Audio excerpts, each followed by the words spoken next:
Good morning to all. पिछली class में हम लोगों ने पढ़ा था कॉलॉइड सॉल्यूशन और सस्पेंशन सॉल्यूशन की प्रॉपर्टीज़ पढ़ी थी हमने। Now today we are going to read different example of colloid system. तो मैं आपको बता दूँ different example of colloid system में आपके इमल्शन है, सोल, एरोसेल, जेल और फोम।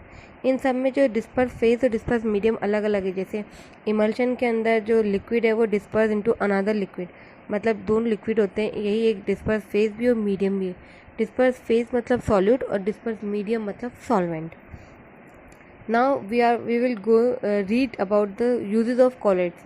तो यूजेस ऑफ कॉलॉइड्स मैं आपको बता देती हूँ। पहला यूज़ है कॉलॉइड सॉल्यूशन का लोशन बनाने में, क्रीम बनाने में, ऑइंटमेंट बनाने में। ऑइंटमेंट जैसे कि आपके दर्द दूर करने की जो ट्यूब्स आती है, जैसे पेन किलर ट्यूब्स होती है लाइक मूव, आयोडेक्स, ये सब ऑइंटमेंट होती है, इसमें काम आता है। कोड लीवर ऑयल और हेलीबट लीवर ऑयल जो बनाने के काम में आता है, इमल्शन काम में आते हैं, यही आपके कॉलॉइड के यूजेस हैं ना। प्रॉपर्टी ऑफ कॉलॉइड सिस्टम, तो कॉलॉइड सिस्टम जो दो तरह की प्रॉपर्टीज़ को शो करता है। एक होता है ब्राउनियन मोशन और दूसरा होता है टिंडल इफेक्ट। ये दोनों इंपॉर्टेंट टॉपिक हैं। ब्राउनियन मोशन का मतलब होता है जो पार्टिकल्स है कॉलॉइड सॉल्यूशन के पार्टिकल्स का जिगजैग मोशन, कहीं भी रैंडम मोशन शो करते हैं, जिगजैग मोशन शो करते हैं। तो डिफाइन है इसकी, random motion in zigzag path followed by the colloidal particles. Random तरह का मोशन जो जिगजैग फॉर्म में होता है, कॉलॉइड पार्टिकल्स जब ये मोशन शो करते हैं तो इन्हें ब्राउनियन मोशन कहते हैं। Random motion in zigzag path followed by the colloid particles is called Brownian motion. ये ब्राउनियन मोशन जो होता है, इसके अंदर कॉलॉइड पार्टिकल्स जो है कहीं भी इधर उधर मूव करते हैं। ऐसा इसलिए होता है क्योंकि कॉलॉइड पार्टिकल्स के अंदर जो कॉलॉइड सॉल्यूशन के अंदर जो सॉल्यूट पार्टिकल्स होते हैं वो डिजॉल्व नहीं होते, वो पानी ऐसे लिक्विड के अंदर फैले रहते हैं। तो ये क्या करते हैं, पार्टिकल जो होते हैं सॉल्यूट और सॉल्वेंट दोनों के पार्टिकल आपस में ही टकराते हैं, जिसकी वजह से ये कॉलॉइड पार्टिकल जो होते हैं जिगजैग मोशन शो कर देते हैं, रैंडम मोशन शो करते हैं।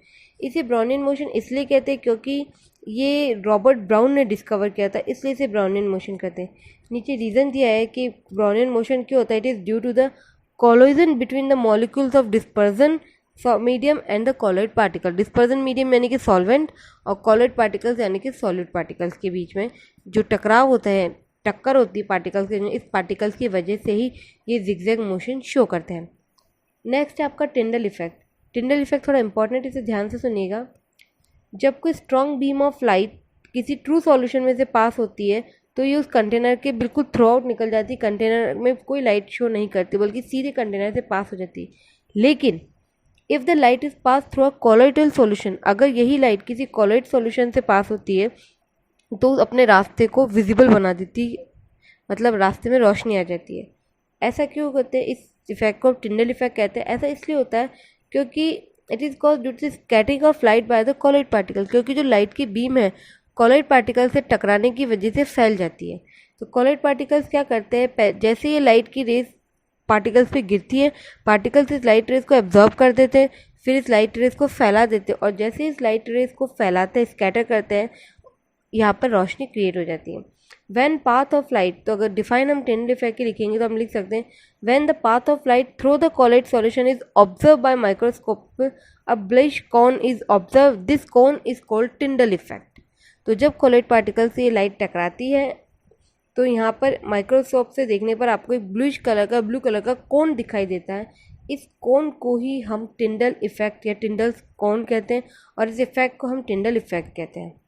टिंडल इफेक्ट के कुछ एग्जांपल है, जैसे ब्लू कलर ऑफ स्काई, आसमान का ब्लू होना, जो कॉमेट्स आते हैं, जो टूटता तारा हम जिसको बोलते हैं धूमकेतु वगैरह, इनमें जो पीछे एक लंबी चमकदार पूंछ हमें दिखाई देती है, उसका visibility of tail of comet. इसके अलावा ट्विंकलिंग ऑफ स्टार्स, तारों का टिमटिमाना, ये सब कॉलॉइड के टिंडल इफेक्ट के एग्जाम्पल है। इसके अलावा नेक्स्ट टिंडल इफेक्ट का एग्जाम्पल है, जैसे एक अंधेरे कमरे के अंदर एक छोटे से होल से जब लाइट बीम आती है तो वो लाइट बीम जिस रास्ते से निकलती है उस रास्ते को रोशनी आ जाती है उस लाइट पे, मतलब जिस होल में से वो लाइट की रोशनी अंधेरे कमरे में आती है तो वहाँ पर रोशनी सी हो जाती है थोड़ी। ये सब आपके टिंडल इफेक्ट के कुछ एग्जाम्पल हैं ना। इलेक्ट्रोफोरेसिस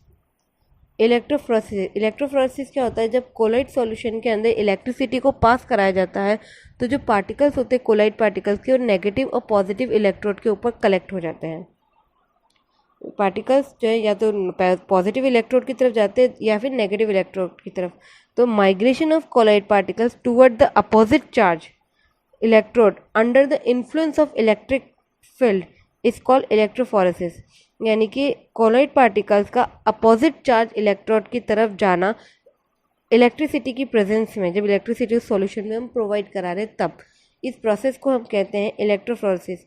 अगर कोलॉइड पार्टिकल्स नेगेटिव इलेक्ट्रोड के पास कलेक्ट है तो इट मीन सारे कोलॉइड पार्टिकल पॉजिटिव है, और अगर ये कोलॉइड पार्टिकल पॉजिटिव इलेक्ट्रोड की तरफ कलेक्ट हो जाएंगे it means colloid particles negative है। आज का टॉपिक हम यही ख़त्म करते हैं। नेक्स्ट टॉपिक आपका सीधा है, हम पढ़ेंगे सेपरेशन ऑफ द कंपोनेंट। ये बहुत छोटा समझाना है, लेकिन इसकी जो मेन पॉइंट्स है वो मैं आपको नोट्स के अंदर लिखवा दूंगी डायरेक्ट। Thank you.